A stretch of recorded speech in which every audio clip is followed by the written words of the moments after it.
Assalamualaikum warahmatullahi wabarakatuh. Perkenalkan diri, nama saya Bambang Nugra, perwakilan dari SMK Bina Mandiri Sukabumi, Kabupaten Sukabumi.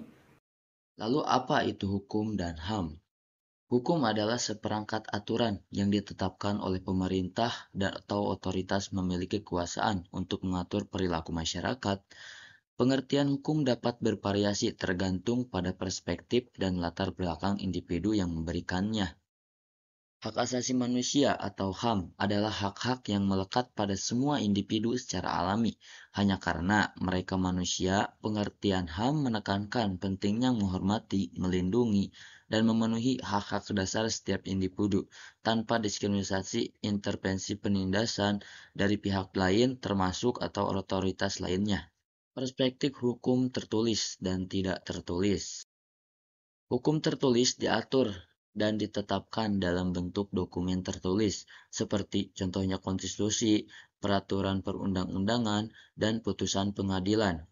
Untuk perspektif hukum tertulis dan tidak tertulis itu terbagi menjadi adanya hukum tertulis yang sudah terkodifikasi dan juga yang tidak terkodifikasi. Contohnya, yang terkodifikasi adalah konstitusi suatu negara, undang-undang, peraturan pemerintah, peraturan daerah, dan putusan pengadilan. Lalu apa itu kodifikasi? Kodifikasi adalah suatu pembukuan dalam kitab yang sama yang disusun secara sistematis dan lengkap. Hukum tidak tertulis didasarkan pada adat istiadat dan praktek yang berkembang dalam masyarakat dan waktu ke waktu. Dengan kata lain, hukum tidak tertulis ini adalah suatu keyakinan yang melekat pada diri masyarakat itu sendiri dan aturan yang berlakunya masih ditaati dan meskipun tidak tertulis. Contohnya, prinsip-prinsip hukum umum, doktrin hukum, presiden hukum, kebiasaan masyarakat, dan norma-norma moral. Meskipun adanya perbedaan antara hukum tertulis dan tidak tertulis, kedua jenis hukum ini dapat saling melengkapi dan memberikan kerangka kerja yang lengkap untuk sistem hukum suatu negara. Pengertian dan fungsi hukum.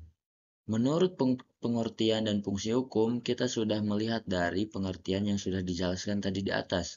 Dan di sini ada beberapa fungsi daripada hukum itu sendiri, yaitu yang pertama ada perlindungan dan keadilan. Hukum melindungi hak-hak individu dan memastikan keadilan dengan memberikan akses yang sama terhadap pelindungan hukum dan penegakan hukum yang adil. Yang kedua, ketertiban dan stabilitas. Hukum menciptakan kerangka kerja yang diperlukan untuk menjaga ketertiban dan stabilitas dalam masyarakat dengan memberikan aturan yang jelas dan sanksi bagi pelanggar. Yang ketiga, pencegahan konflik. Hukum mencegah konflik antar individu dan kelompok dengan memberikan aturan yang jelas untuk mengatur interaksi mereka. Penerapan hukum dalam kehidupan sehari-hari. Dalam penerapan hukum dalam kehidupan sehari-hari, tentunya kita sering melihat adanya pelanggaran hukum. Salah satunya adalah aturan lalu lintas.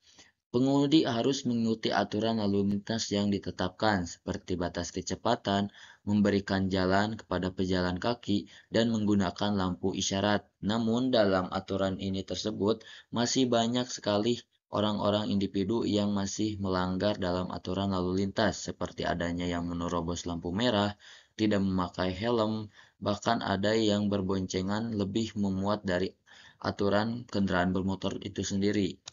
Yang kedua, pencemaran lingkungan.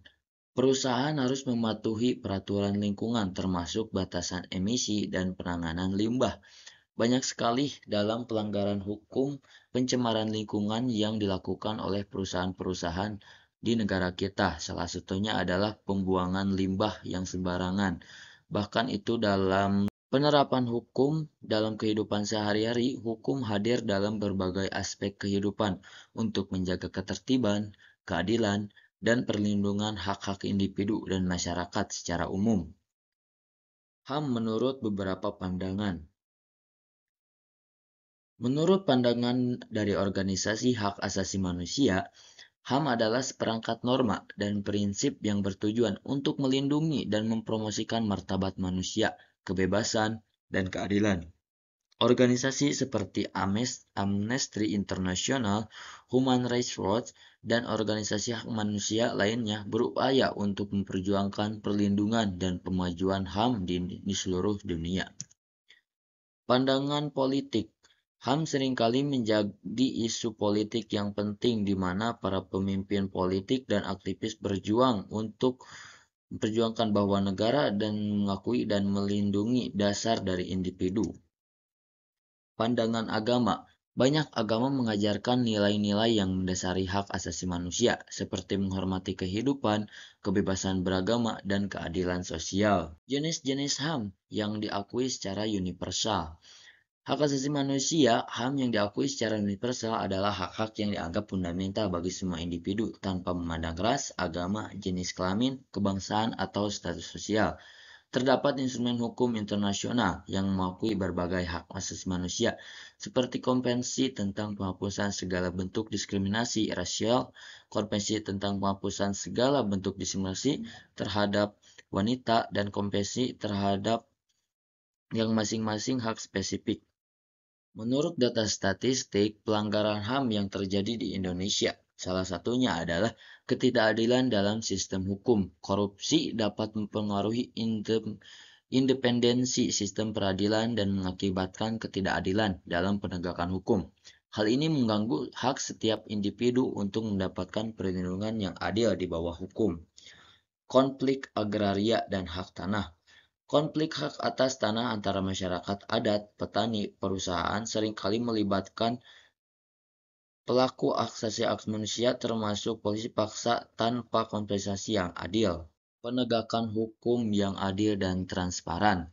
Transparansi dan akuntabilitas. Proses peradilan yang tindakan menegakkan hukum harus transparan dengan informasi yang mudah diakses oleh publik.